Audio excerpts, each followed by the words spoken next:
Okay, so in this lecture I am going to tell you about wound. कि हमारी epithelial surface एकदम plane होती है, उसके ऊपर कोई भी डिसकंटिन्यूटी हो जाती है या फिर कोई भी ब्रेक आ जाता है तो that is known as a wound. ठीक है, तो इसको हम 4 टाइप से क्लासीफाई करते हैं.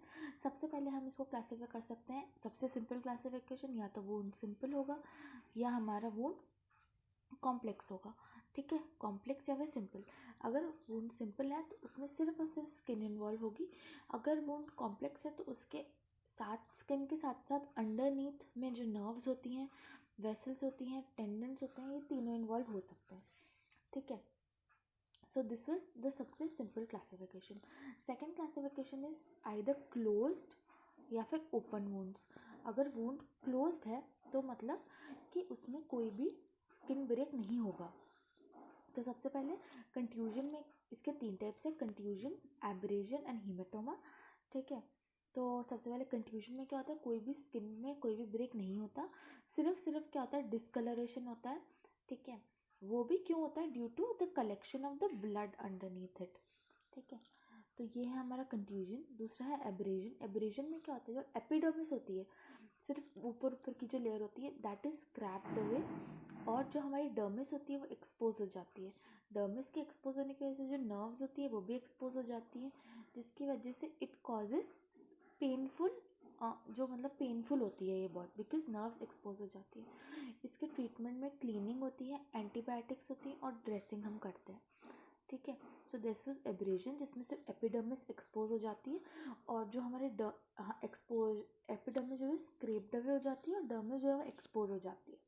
ठीक है, इट इज़ पेनफुल. हीमाटोमा जो होता है ये जनरली उन लोगों में होता है जिनको ब्लड डिसऑर्डर्स होते हैं. एग्जाम्पल जैसे हीमोफीलिया.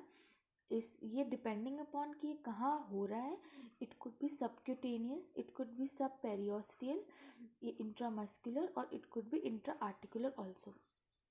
ठीक है, तो अगर ये लार्ज है तो इसमें हम क्या, जैसे नी जॉइंट में अगर फॉर एग्जांपल हो गया है तो हम एस्पिरेशन करेंगे और कंप्रेशन बैंडेज लगाएंगे.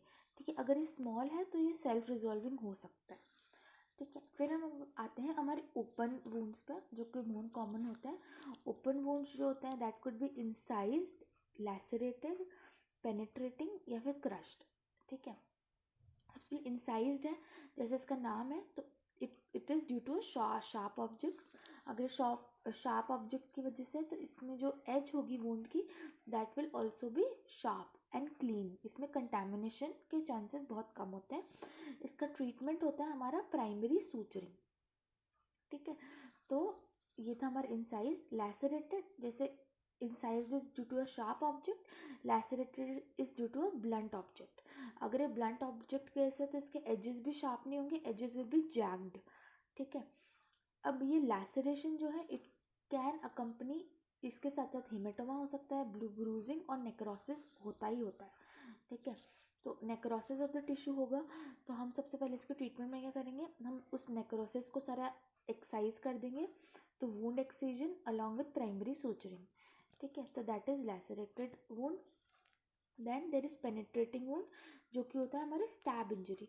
स्टैब इंजरी अगर हुई है तो हमारे लिवर है, हमारे मेसेंट्रिक वेसल्स है, ये सब जो है इंजर हो सकती हैं.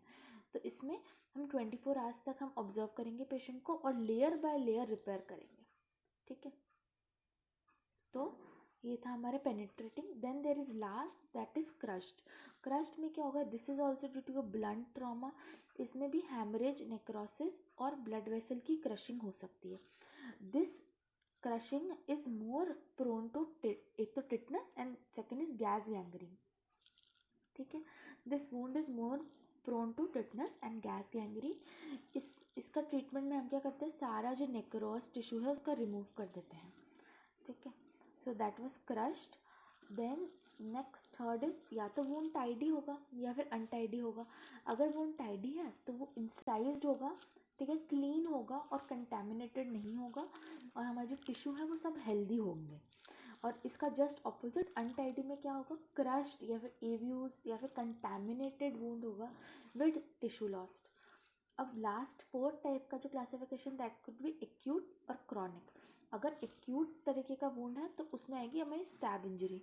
अगर क्रॉनिक है तो उसमें क्या आएगा, क्रॉनिक में आएगा हमारे leg ulcers and pressure source, leg ulcers and pressure source. ठीक है, so that was all about the types of the wound and the definition of the wound. Thank you so much. If you like this video, then like, share, subscribe.